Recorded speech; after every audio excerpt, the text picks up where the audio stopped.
Vamos então continuar com o estudo do livro De Jesus para os que sofrem. Este livro foi escrito por Sebastião Clóvis Tavares, que é mais conhecido por Clóvis Tavares. Ele nasceu no Brasil em 1915 e desencarnou em 1984. Tinha 69 anos. Ele foi um escritor e orador espírita brasileiro. Escreveu algumas obras, entre elas esta que estamos a estudar, De Jesus para os que sofrem. Este é um livro para ler e refletir sobre as lições da realidade existencial de cada dia. Então, o capítulo que vamos estudar nesta hora é o capítulo 9, que tem como título As Três Orações e as Três Árvores. Aborda o tema das nossas preces e da resposta de Deus às mesmas. E então o capítulo 9 diz o seguinte: As três orações e as três árvores. Pedi e dar-se-vos-á, porque qualquer que pede, recebe. Jesus, no Evangelho de Lucas, capítulo 11, versículos 9 e 10. Nosso brilhante e ingratamente esquecido escritor Humberto de Campos, numa esplêndida página mediúnica de Francisco Cândido Xavier, dá-nos notícia de uma assembleia de benfeitores espirituais, onde um venerando instrutor cristão, Simão Abileno, foi convidado a dissertar sobre a resposta divina às preces das criaturas.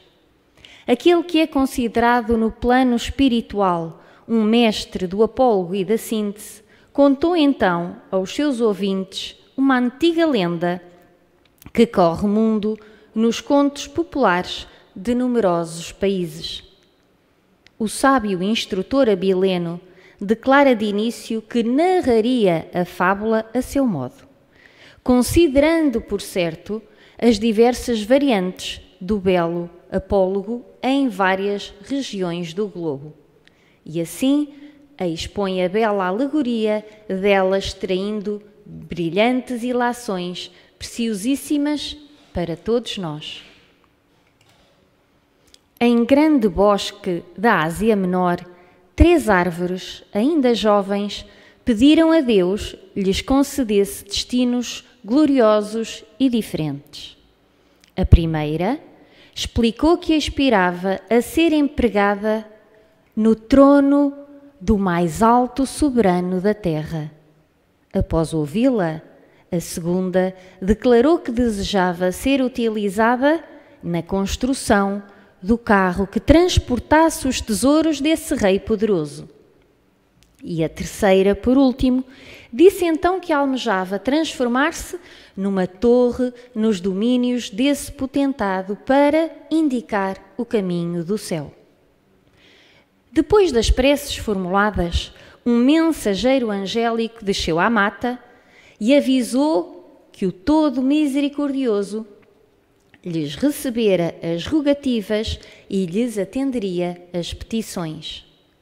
Decorrido muito tempo, lenhadores invadiram o horto selvagem e as árvores, com grande pesar de todas as plantas circunvizinhas, foram reduzidas a troncos, despidos por mãos cruéis. Arrastadas para fora do ambiente familiar, ainda mesmo com os braços decepados, elas confiaram nas promessas do Supremo Senhor e se deixaram conduzir com paciência e humildade, qual não lhes foi, porém, a aflitiva surpresa. Depois de muitas viagens, a primeira caiu sobre o poder de um criador de animais que de imediato mandou convertê-la num grande cocho destinado à alimentação de carneiros. A segunda foi adquirida por um velho praiano que construía barcos por encomenda. E a terceira foi comprada e recolhida para servir em momento oportuno numa cela de malfeitores. As árvores amigas, conquanto separadas e sofredoras, não deixaram de acreditar na mensagem do Eterno e obedeceram sem queixas às ordens inesperadas que as leis da vida lhe impuseram. No bosque, contudo, as outras plantas tinham perdido a fé no valor da oração, quando, transcorridos muitos anos, vieram a saber que as 3 árvores haviam obtido as concessões gloriosas solicitadas. A primeira, forrada de panos singelos, recebera Jesus das mãos de Maria de Nazaré, servindo de berço ao dirigente mais alto do mundo. A segunda, trabalhando com pescadores, na forma de uma barca valente e pobre, fora o veículo de que Jesus se utilizou para transmitir sobre as águas muitos dos seus mais belos ensinamentos.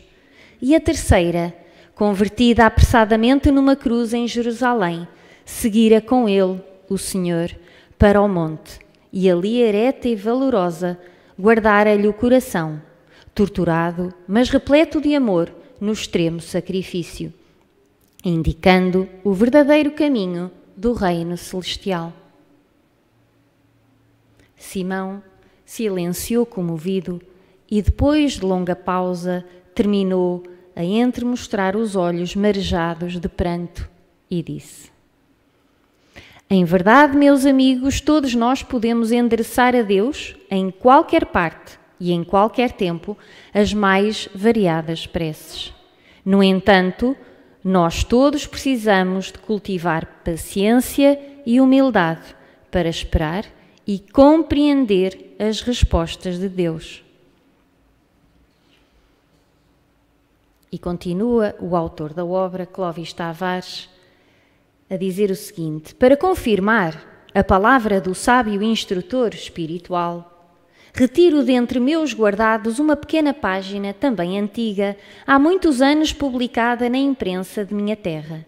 É que se trata de uma outra versão do mesmo apólogo, embora de fonte diversa. Respeitosamente, estou reunindo ambas as variantes neste mesmo capítulo, considerando a elevada densidade de conforto espiritual da bela alegoria. Mais uma vez meditando sobre essa terna página em seus 2 textos, tão ricos de singeleza e espiritualidade, levanta-se da profundez da minha alma um terno pensamento de gratidão aos seus narradores e transmissores: Simão Abileno, Humberto de Campos, Chico Xavier e Marvin Bauer. Foi numa página de Marvin Bauer que encontrei o apólogo das 3 árvores. Ei-lo aqui, reproduzido mais ou menos como me está ajudando a memória. 3 árvores numa grande floresta, sabendo de seu fim próximo, pediram ao céu o direito de escolher em que deveriam ser transformadas depois de abatidas. Uma queria ser convertida em material de um grande palácio. Outra, num grande navio que singrasse os 7 mares. A terceira desejava continuar na floresta, apontando sempre para Deus. Um dia veio o lenhador, com fortes golpes tombou a primeira árvore, não a destinou a nenhum móvel de um belo palácio, mas dela fez uma singela manjedoura, onde veio a nascer a criança mais gentil do mundo inteiro. Caiu depois a segunda árvore. Não se tornou num magnífico navio, mas um modesto barco, de onde um jovem falava às multidões: eu vim para que tenhais vida e vida em abundância. A terceira árvore foi derrubada. Não ficou na floresta como queria, mas foi transformada numa cruz, onde foi pregado um dia esse mesmo jovem, a mais amável pessoa que já andou sobre a terra. Entretanto, essa cruz ficou apontando Deus à humanidade. Como estamos a ver, cada prece foi respondida de maneira diferente. E então Clóvis Tavares conclui este capítulo da seguinte forma, e peço a vossa atenção porque a conclusão que Clóvis faz relativamente a esta lenda das 3 árvores está muito bem conseguida. Que nos ensine essa delicada fábula, o divino mecanismo da oração. A palavra de Cristo, afirmando-nos que Deus dá a quem pede, pedi e dar-se-vos-á, porque quem pede, recebe, Mateus capítulo 7, versículo 7, deve oferecer-nos certeza de que nossas orações são sempre, infalivelmente, ouvidas. O Pai Celestial, porém, não responde sempre às nossas súplicas, concedendo-nos exatamente o que pedimos, nas brumas de nossa cegueira e ignorância. Sempre nos atende, todavia, em conformidade com sua sabedoria suprema, considerando a essência justa de nossos pedidos.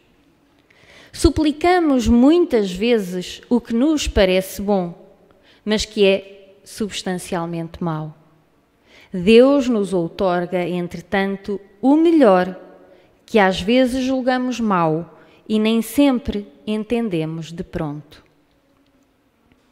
Tranquilidade, poder económico, alegria, prestígio social, saúde e conforto podem parecer-nos coisas excelentes, mas muitas vezes o melhor de Deus nos chega em forma de dor, enfermidade, decepções, lágrimas, cansaço e tristeza, com vistas à regeneração de nossas almas e à preparação de nossos corações para a vida eterna.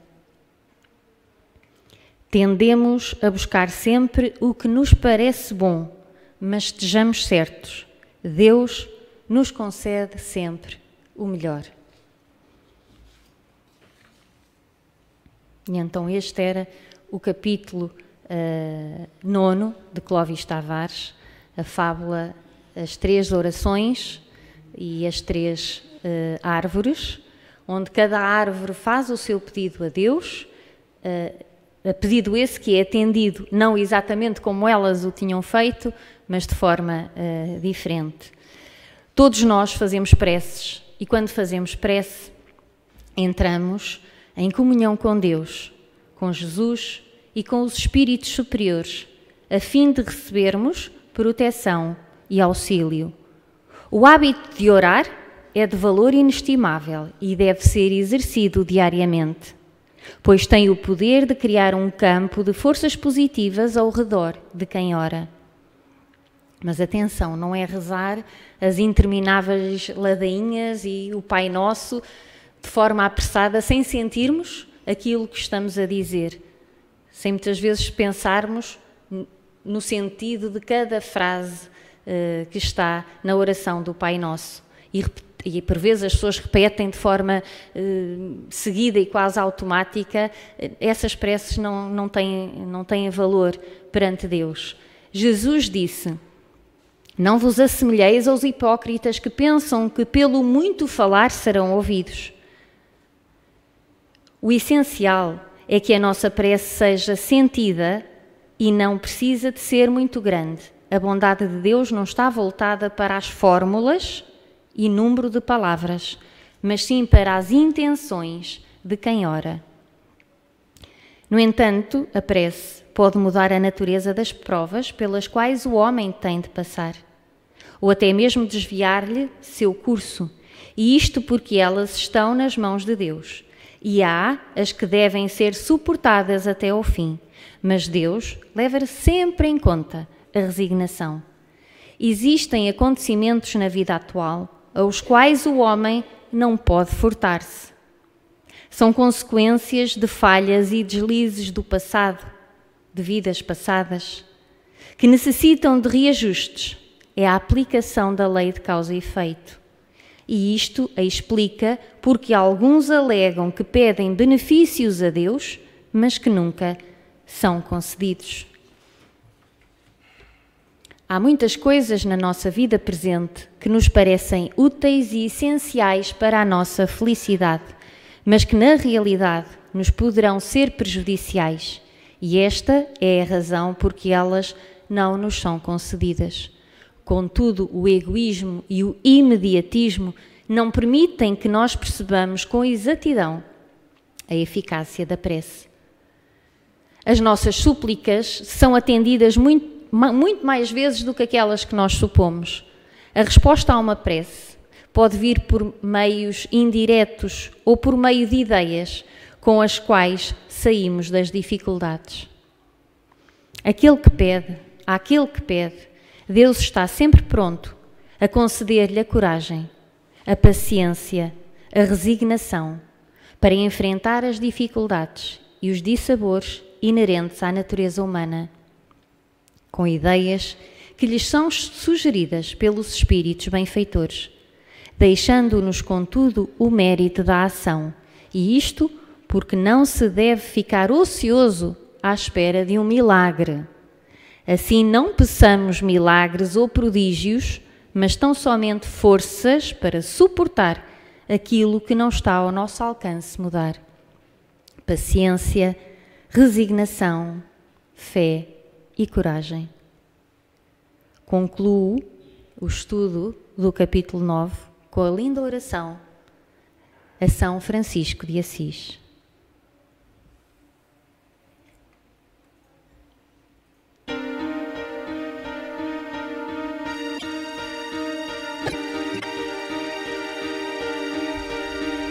Senhor, fazei-me instrumento de vossa paz. Onde houver ódio, que eu leve o amor. Onde houver ofensa, que eu leve o perdão. Onde houver discórdia, que eu leve a união. Onde houver dúvida, que eu leve a fé. Onde houver erro, que eu leve a verdade. Onde houver desespero, que eu leve a esperança. Onde houver tristeza, que eu leve a alegria. Onde houver trevas, que eu leve a luz. Ó Mestre, fazei que eu procure mais consolar que ser consolado, compreender que ser compreendido, amar que ser amado, pois é dando que se recebe, é perdoando que se é perdoado, e é morrendo que se vive para a vida eterna. Ó Mestre, fazei que eu procure mais consolar que ser consolado, compreender que ser compreendido, amar que ser amado, pois é dando que se recebe, é perdoando que se é perdoado, e é morrendo que se vive para a vida eterna.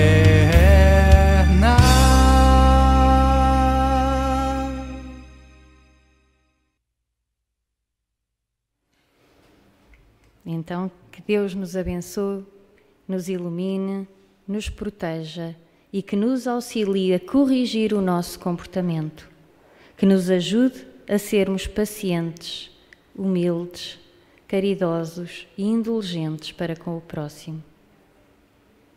Que assim seja.